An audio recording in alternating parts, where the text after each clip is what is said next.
It's Wednesday, August 6th, and today I'm just wondering if the Texas Rangers did enough at the trade deadline to keep up with American League West foes Houston and Seattle. Rangers beat reporter Evan Grant has the answers.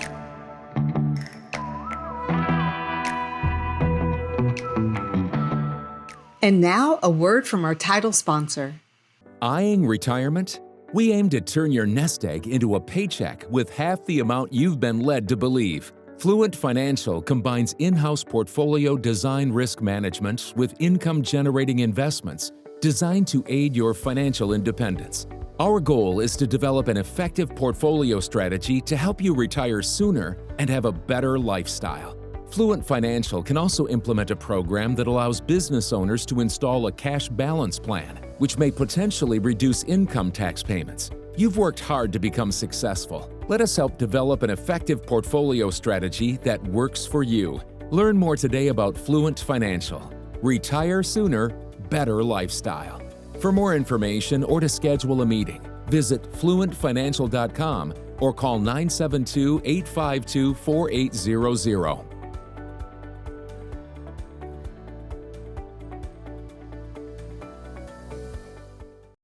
Evan Grant has been the Dallas Morning News beat reporter for the Texas Rangers for decades and decades.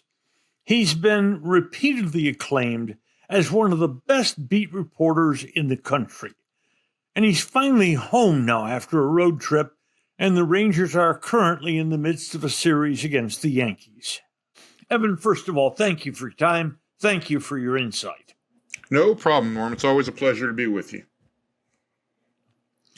All off-season and all season, the owner of the Rangers, Ray Davis, has said he doesn't want the team's salary level to go over $241 million, which is the cap. And if you go over it, you go into luxury tax, where you pay more money for getting people that drive you over that cap. But the Rangers made three fairly significant moves at the trade deadline. Did owner Ray Davis relent? Has this club now gone over and into luxury tax?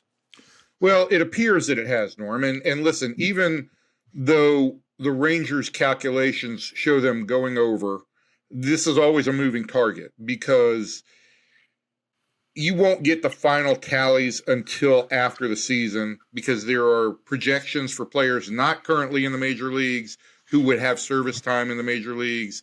There are performance bonuses that need to be calculated. There are portions of performance bonuses that players who are not with the team any longer may still earn somewhere else that will need to be calculated. So by the Rangers' projections, which I think are probably worst case scenario, they do go over. And in that regard, they'll go over by a couple of million. So financially, and I don't think you or I or any of the listeners is worried about Ray Davis's bottom line, but they will pay 50 cents on the dollar for about maybe $2.5 million worth of overage. So not a significant hit. The reason not to go over is because the Rangers were in this third tax bracket for being a three-time repeat offender. And if you can spend 1 year in cycle under the cap, you get your tax penalties reset to 20% so that Ray could go over significantly next year and pay much less tax. So I think the upshot of all this, Norm, is the question that still has to be answered is, does this mean that Ray is now not going to be willing to go over the CBT threshold next year? Or does it mean that all bets are off? And listen, I think from where the Rangers are and what we've seen at this trade deadline, we're seeing a situation in Major League Baseball, especially with a potential work stoppage looming in 2027, that I think teams are trying to get what they can get right now, win now, push their chips all in, and have a window that's 25 and 26. The Rangers all season long have survived because they have very, very good pitching. What's put them in danger is they have very, very poor offense. And yet at the trade deadline, they added pitching and no offense. Explain if you would. Well, I think there's several factors here, and I'll probably get long-winded as I usually do. But the bottom line is that the Rangers didn't have a farm system really capable of getting them a high-profile bat. You look at the trade that Seattle made for Eugenio Suarez, a player the Rangers looked at, and it was a better package than the Rangers gave up for Merrill Kelly. And the Rangers didn't have a position player to put in a deal other than Sebastian Walcott, who they were not going to put in a deal for a rental, that would move the needle significantly. So they were stuck trying to improve the team any way possible. They looked at other right-handed platoon bats. Again, the prices were higher. They had basically one package that they could offer, which was this Cole Drake, Mitch Bratt, David Hageman package.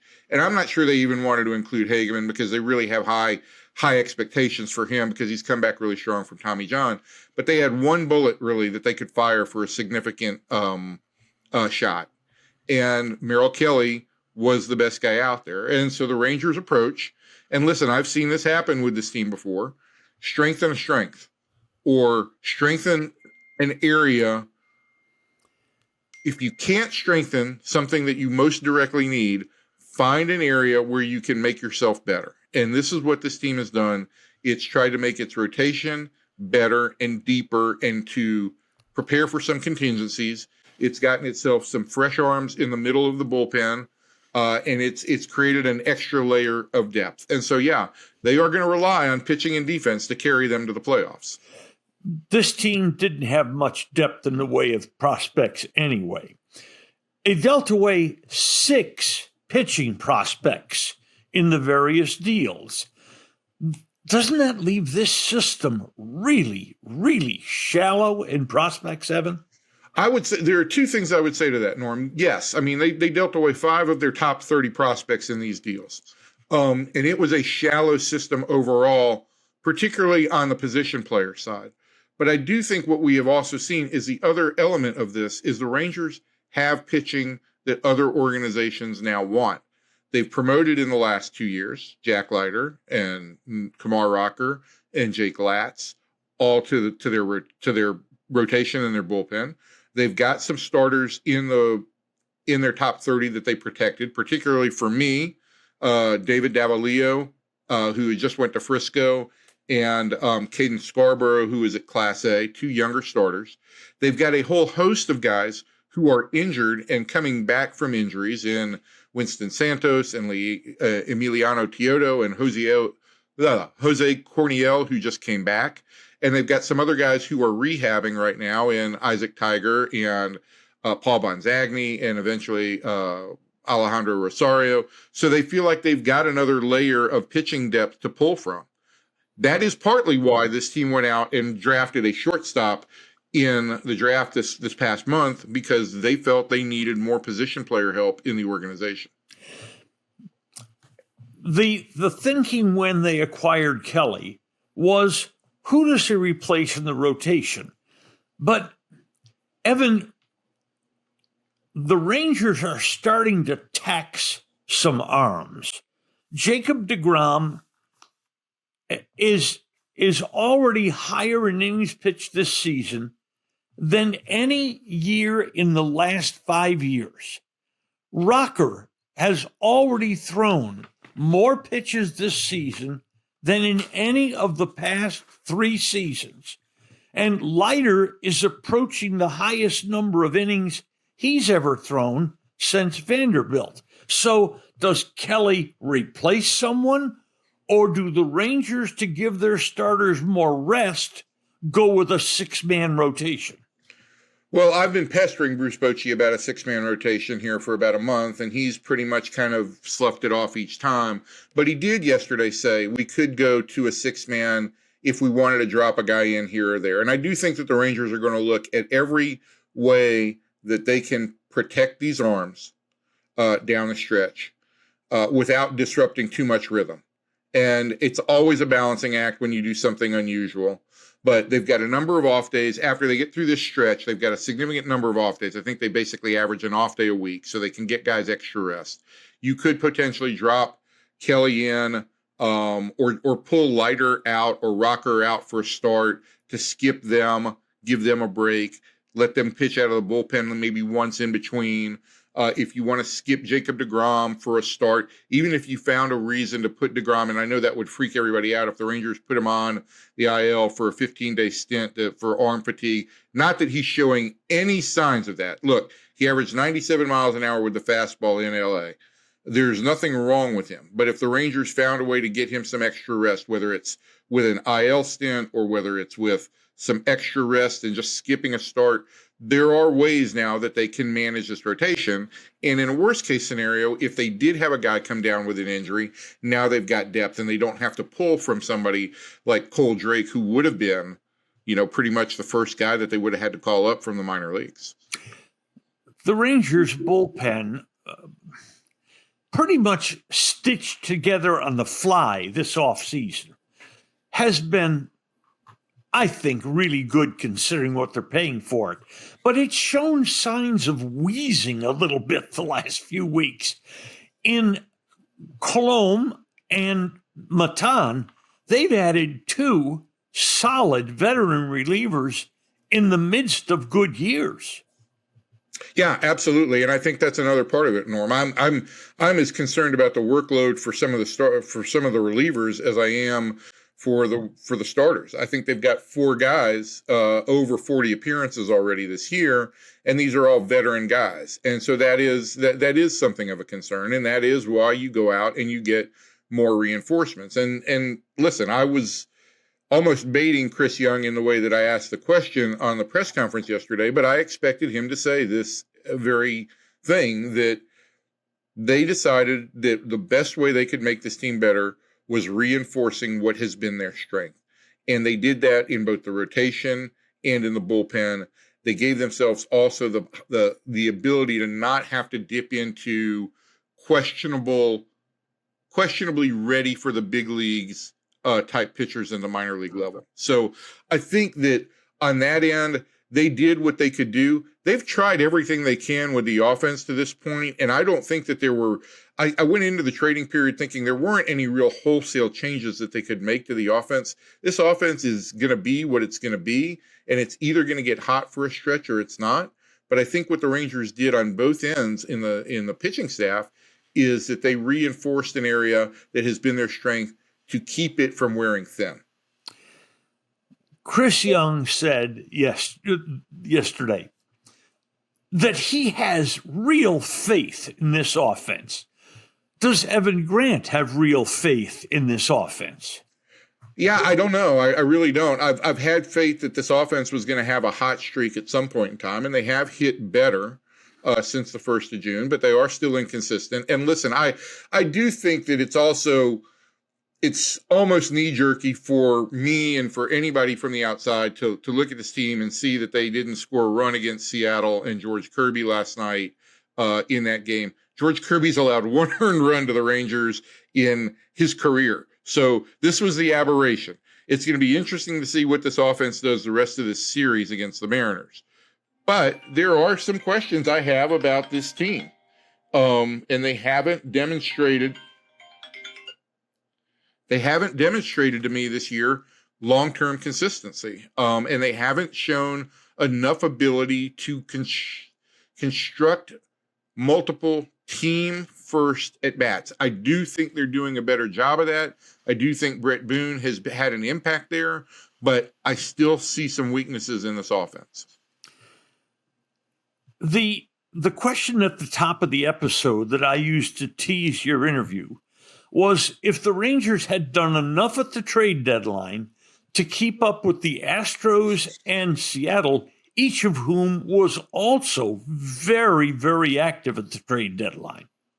Yeah, I mean, I think it's Kevin Sherrington wrote in the paper, I think on Friday morning, that this is going to be a great race down the stretch. And I look at Seattle. Seattle did a lot.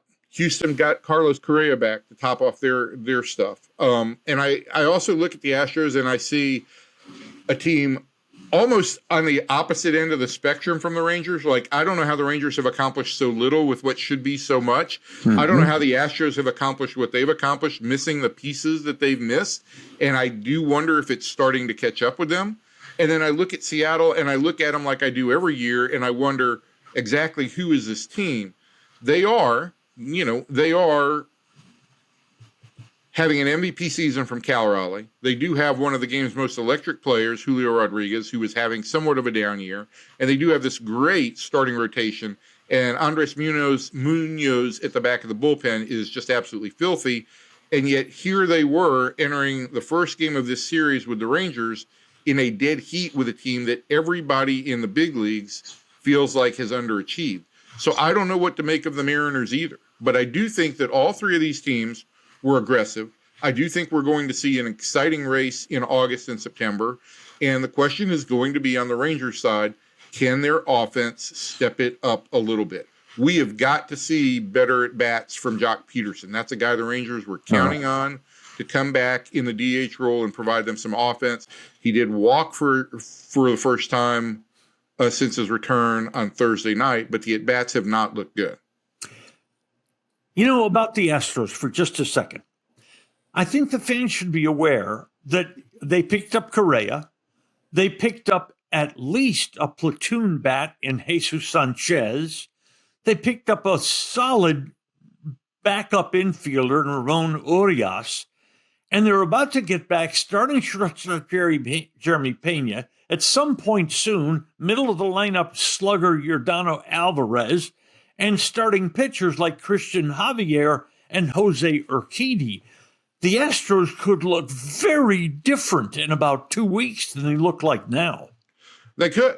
And the Rangers are looking at a perspective of saying the same thing basically 2 weeks prior, that they were going to get John Gray back, that they were going to get Jock Peterson back and healthy, that they were going to get Jake Berger back, that they're going to eventually get Tyler Mahle back, Chris Martin back, and Josh Spores potentially back. And so you could have in September two teams that look remarkably different from the ones that are playing right now. And it may be, August is the longest month in baseball, right? Because you have that whole build-up to the All-Star game, the Hall of Fame, and the trade deadline. And then you've got September, which is the sprint run. August is a long month, and it weeds out a lot of teams that had some hopes. The Rangers were one of them last August. So it's going to be very interesting to see how both of these teams respond this month. Evan, I looked over the Rangers' schedule, and I wonder if you concur with this. The Rangers had a good stretch from early June through the later part of July. But they played the weakest schedule in the major leagues during that period. They played 21 games against the 7 worst teams in the major leagues. They have only 3 such games left on their schedule in this last third of the season, a 3-game set with the Athletics. Aren't the Rangers in a situation now? Go ahead. I'm sorry, Evan. No, Norm, I concur. I mean, they're, and I have said this all along, that they have, for a long period of time, based on the databases that I look at, have one of the highest remaining the most difficult remaining schedules in Major League Baseball. According to Tankathon, which is one site I check, it's the 3rd most difficult. They still have a significant home road advantage on most of the teams still playing. And so, yes, the schedule is difficult, but the Rangers also have home field advantage over some of these other clubs. And the Rangers did not, I guess the way to say this, Norm, is the Rangers did not make this easy on themselves. At the start of the season, when they had a more manageable schedule and when they needed to get off to a hot start, they did not. And that is why I think you saw, I don't want to use this in the wrong way, but I think you saw some panic in the Rangers, and that's why you saw a number of changes and you saw the moves that were made. Because they thought that needed to be addressed. It's taken longer for this offense to rebound. It's taken longer for this team to hit its stride. I still don't know if it has hit its stride. But yes, this is what happens when you waste opportunities early. You've got to make the best of an unfavorable situation. One final question, and it addresses the future, Evan. Merrill Kelly's a free agent to be. Molly is a free agent to be. Several of the bullpen pitchers are free agents to be. There are key arbitration decisions coming up for the Rangers in the offseason, and there doesn't look like there'll be any white knight prospects arriving over the hill to save things. Give me a quick look at next year and what the Rangers look like. Well, again, I think that's going to depend on spending, Norm, because it's going to demand that the Rangers go out and spend on free agency this offseason. They could have openings at catcher. They could have an opening potentially at first base. They'll have an opening in right field. As you mentioned, Tyler Mahle is a free agent. Merrill Kelly's a free agent. John Gray is a free agent. Yeah.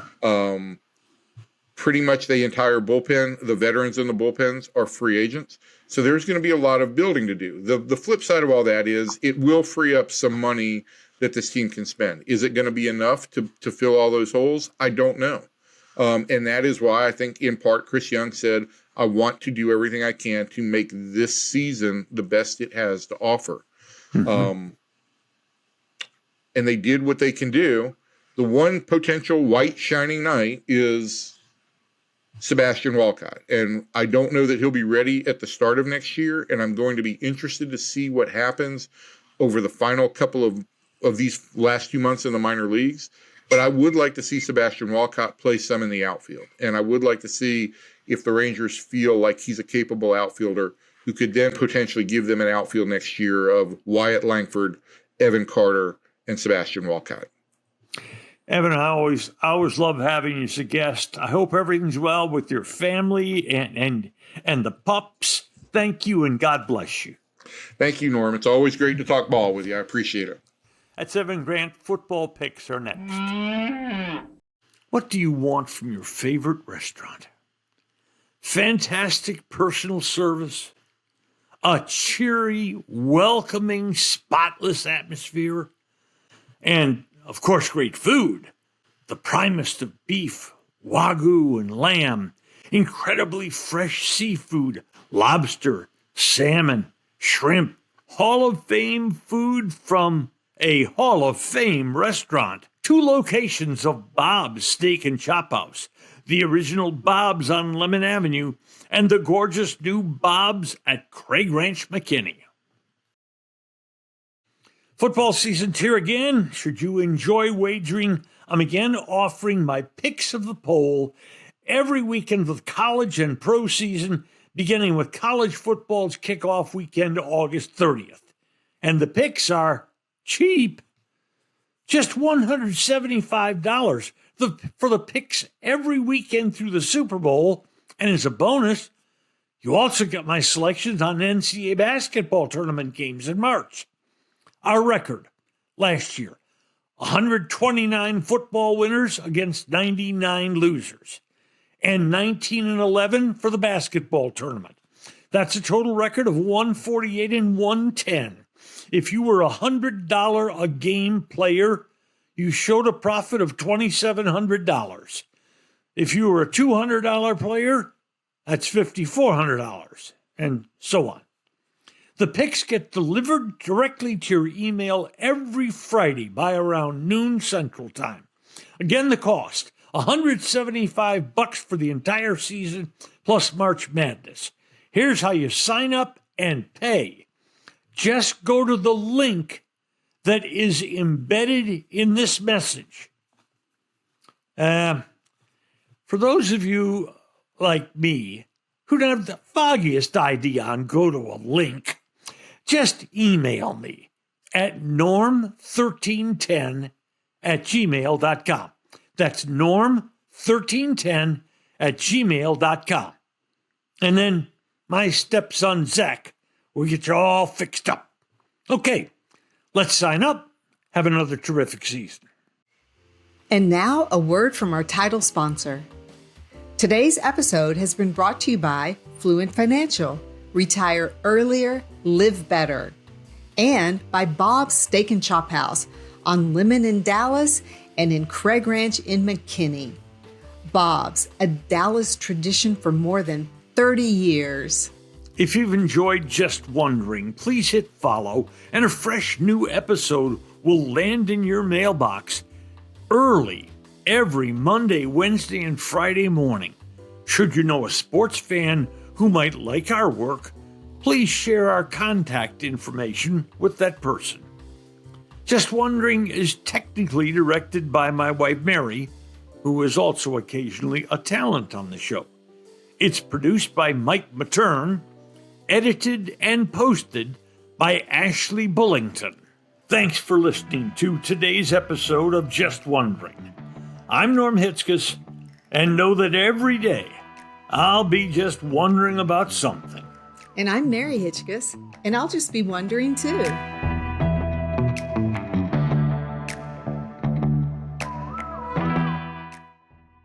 This is a Stolen Water Media production.